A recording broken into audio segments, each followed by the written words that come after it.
Hey guys, it's TechRan here. In today's video, I'm going to teach you how to set up an Apple AirTag in 1 minute. So let's get into it. So the first thing you're going to need to do with your Apple AirTag is actually take off the little plastic wrap that comes around it. Once you peel it off, it'll actually make a sound and trigger it and turn it on. Next you want to do is grab your iPhone and look up the Find My app. And once you open it on up, you're always going to get some devices listed. You want to go under devices, click the plus icon, click AirTag.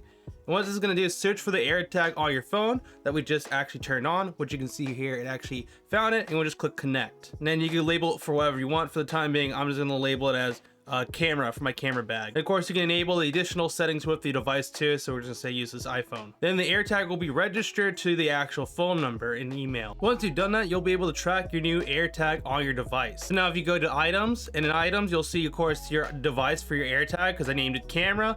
We can actually click on it. When you click on it, you of course can play sound to find the AirTag. So I do it now. I'll just send a sound to device. And that is how you enable your AirTag with your iPhone. So if you guys did find this video helpful, make sure to smash the like button and get subscribed so I miss some future tech content. It'd be very much appreciated because we're trying to hit 20,000 subscribers before the end of the year. If you want to help us hit that goal, that'd be appreciated. I'll see you in one. TechRant out.